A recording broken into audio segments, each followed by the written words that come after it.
Aujourd'hui dans cette vidéo, je vais vous parler du permis de conduire. Plus précisément de mon expérience avec cette fameuse petite carte rose. N'hésitez pas à me mettre un petit like si la vidéo vous plaît. N'hésitez pas à me mettre un petit commentaire si la vidéo vous plaît. Vous pouvez aussi vous abonner à mon Instagram ainsi qu'activer la petite cloche des notifications pour recevoir une notification à chaque fois que je sors une nouvelle vidéo. Et nous, on se retrouve tout de suite après l'intro.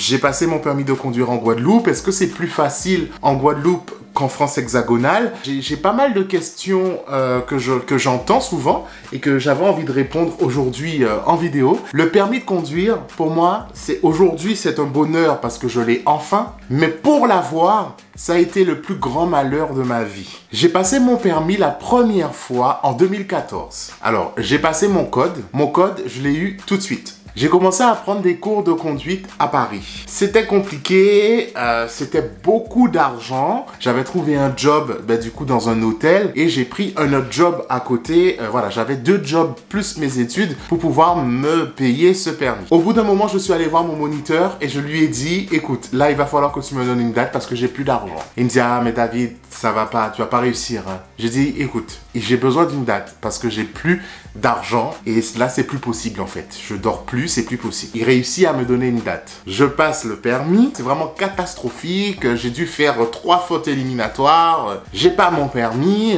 je suis dégoûté, mais je me dis c'est pas grave. Quand j'ai commencé mon permis, lorsqu'on avait le code, on pouvait le passer pendant 5 ans, 5 fois. Après les 5 ans, on devait tout recommencer à zéro. Donc moi je me suis dit bon c'est pas grave, j'ai encore 4 essais, c'est pas un souci. Si à ce moment-là, j'avais su le parcours que j'allais faire pour avoir ce petit papier rose, je pense que j'aurais commencé à pleurer dès maintenant en fait. Il y a plein de gens autour de moi qui commençaient à me dire « David, tu devrais passer ton permis en Guadeloupe parce que tu es guadeloupéen, tu connais les routes là-bas, ça devrait être beaucoup plus facile pour toi. » J'ai écouté ces gens et je suis parti du coup en Guadeloupe une première fois pendant des vacances universitaires. J'ai passé mon permis une deuxième fois. Je vous donne bien le nombre de fois pour que vous puissiez comprendre. La note maximale pour le permis, c'est 31 points sur 31. Et on l'a à partir de 20 points. J'ai eu 19,5 points.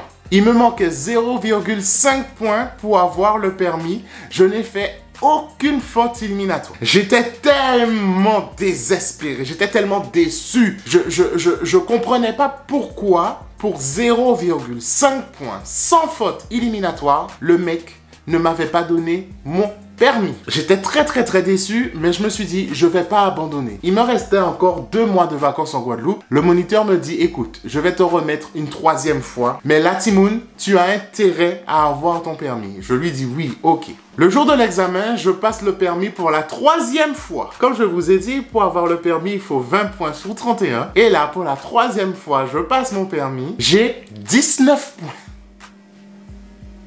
Sans faire aucune faute éliminatoire pour la 3e fois. Il me manque 1 point pour avoir le permis. Alors là, je peux vous dire qu'à partir de cette 3e fois-là, je me suis dit, le permis, la coucoune de ta maman. Parce que moi, j'en avais marre, j'étais fatigué, c'était de l'argent. J'avais la pression de mes parents. J'avais la pression moi-même que je me donnais. Je voyais tous les gens autour de moi commencer à conduire, et moi, j'étais là à pied. Je me suis dit, fuck ça. Moi, j'habite à Paris. À Paris, j'ai les métros, j'ai les transports, j'ai le Uber, j'ai pas besoin de permis. J'arrête avec cette histoire de permis. Le permis ne va plus me voir, c'est terminé. J'étais devenu handicapé du permis.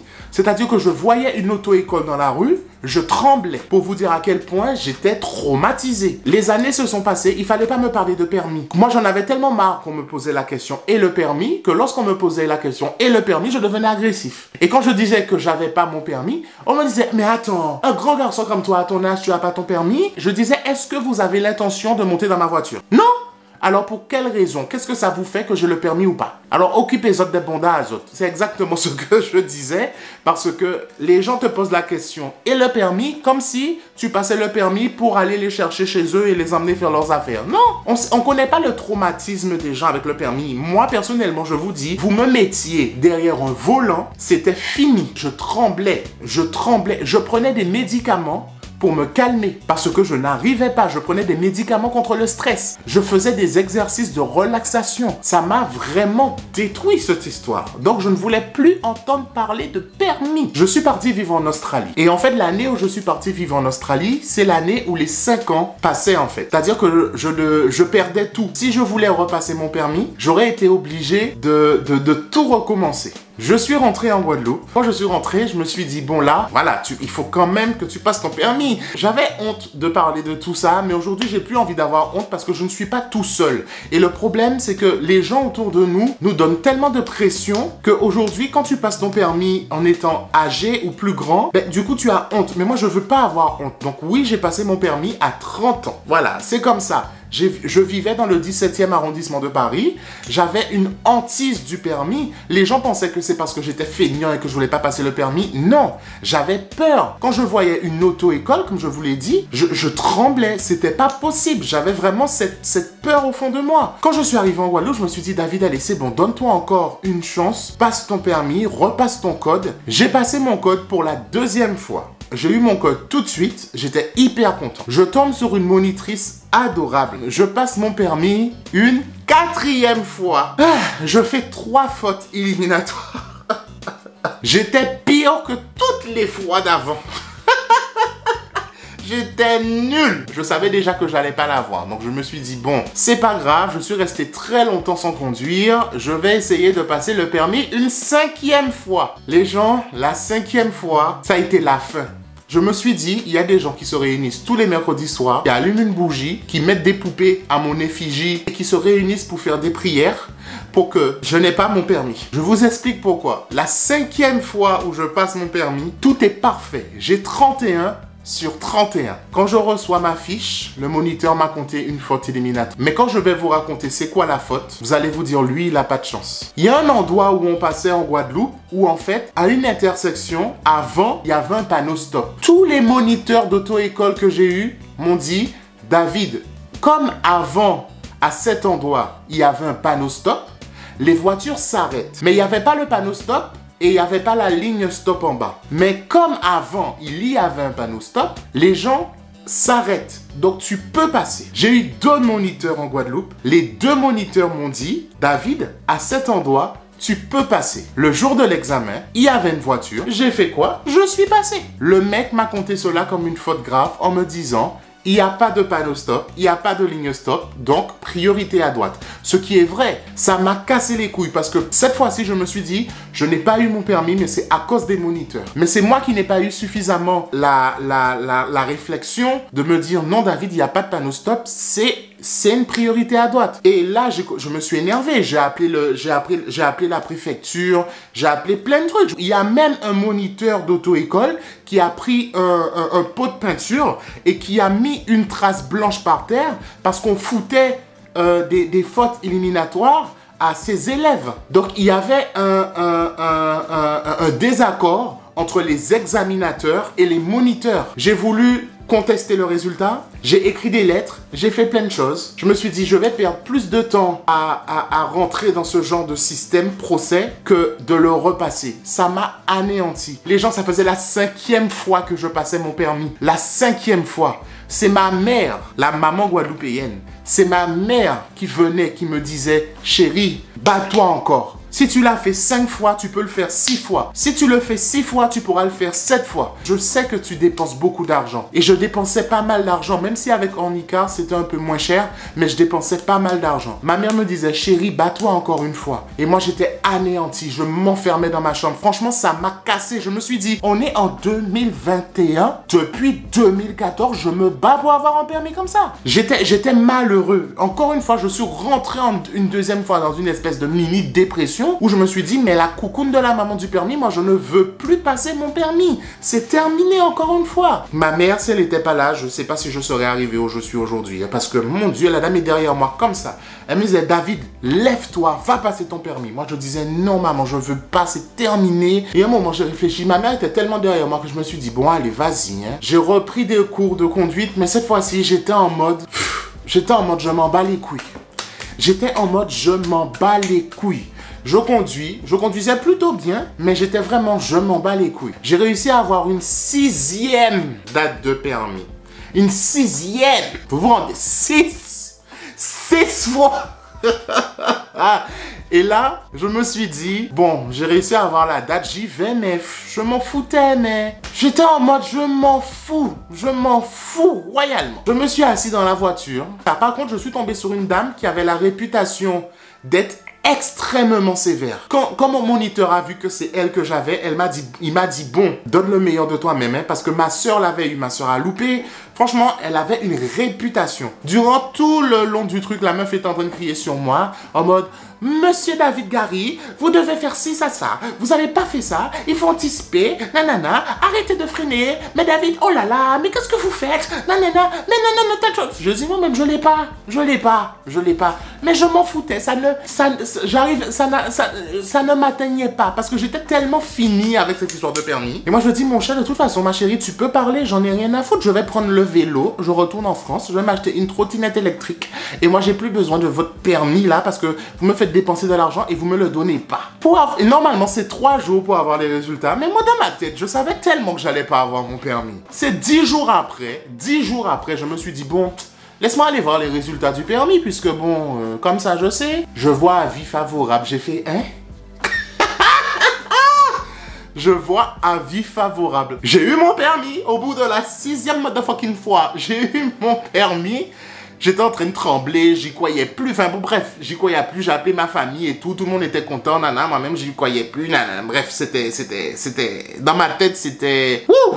J'arrivais pas à le croire. J'arrivais vraiment pas à le croire. Mais ça a été ma plus grande fierté. Je me dis, mon Dieu, depuis 2014, je me bats.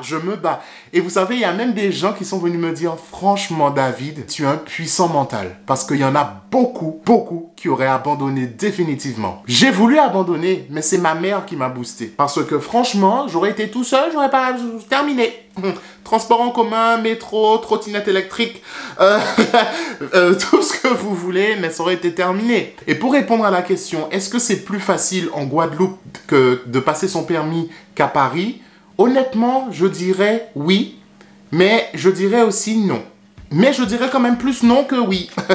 Pourquoi je dirais oui? Ben, ça peut être plus facile pour beaucoup parce que on a l'habitude avec les routes. Depuis tout petit, on emprunte souvent les mêmes routes. Lorsqu'on fait les cours de conduite, c'est souvent au même endroit où on passe les examens. Donc, on a le temps de mémoriser où se trouvent les panneaux stop, où se trouve ci, où se trouve ça, à condition que votre moniteur vous explique bien les choses, d'accord? Mais voilà, ça peut être plus facile pour certains. Mais où moi je pense que c'est beaucoup plus difficile, c'est parce qu'en Guadeloupe, malheureusement, on a beaucoup de jeunes qui font des accidents sur la route. On a énormément d'accidents sur la route qui sont soit causés par des jeunes, ou bien soit les jeunes en sont victimes. Et j'ai l'impression qu'à cause de ça, les examinateurs sont beaucoup plus sévères avec nous. En Guadeloupe, on arrête souvent beaucoup de personnes sans permis. C'est pas que je les défende, mais quand je vois la difficulté à laquelle on a du mal à nous donner le permis et qu'on a de grands soucis de transport en commun, de grands soucis où il y a des fois, il y a des gens, ils habitent des endroits où les bus ne passent pas.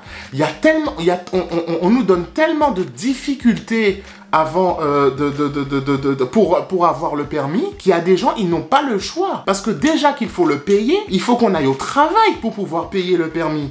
Mais si on n'a pas la voiture, comment on fait pour aller au travail? Donc c'est pour ça qu'il y a beaucoup de gens, des fois, ils conduisent sans permis parce qu'ils n'ont pas le choix. Pour avoir le permis, il faut payer. Pour payer, il faut travailler. Et pour aller au travail, il faut la voiture. Et pour avoir la voiture, il faut le permis. Donc, en fait, comment certaines personnes s'en sortent, en fait? Puisque des fois, pour un simple petit truc, on donne pas le permis aux gens. Et je pense que les gens, dans mon cas, qui ont galéré pour avoir le permis, parce que les gens, ils nous disent, oui, tu as eu ton permis au bout de la 6e fois, ça prouve que tu sais pas conduire. Ben, justement, aujourd'hui, on va faire beaucoup plus attention parce qu'on a tellement galéré pour l'avoir, qu'on va faire beaucoup plus attention. Si vous passez votre permis et que vous galérez, vous voyez les gens autour de vous qui sont déjà en train de conduire, machin, très bien, et que vous galérez, ne désespérez pas. Je sais que c'est cher, mais ne désespérez pas. Je comprends que c'est une histoire d'argent, je comprends que c'est difficile, je comprends que c'est pas évident, je comprends vraiment, franchement, je comprends. C'est pas ma maman qui a payé mon permis pour moi, j'ai payé mon permis tout seul. Donc, je comprends que c'est une histoire d'argent. Mais essayez de vous donner les moyens vraiment pour essayer de l'avoir. Concentrez-vous. Je sais pas quoi vous dire parce que ça dépend pas que de vous, ça dépend aussi de l'examinateur. Mais ne désespérez pas et surtout ne faites pas l'erreur que moi j'ai faite. Ne vous comparez pas à ceux qui l'ont déjà. Chaque personne évolue à sa manière. Moi, à 30 ans, je n'avais pas encore mon permis, mais à 30 ans, j'ai fait beaucoup plus que ce que beaucoup de jeunes de 30 ans ont fait. Donc, chaque personne évolue à sa manière. Donc, donnez-vous vraiment du temps pour évoluer à votre manière. C'est vraiment le conseil que je vous donne. En tout cas, merci beaucoup d'avoir regardé cette vidéo. Voilà, la famille, je vous fais de gros bisous. N'hésitez pas à liker cette vidéo et je vous retrouve très vite pour de prochaines vidéos. Et en attendant, passez un excellent dimanche et je vous retrouve très bientôt. Gros bisous!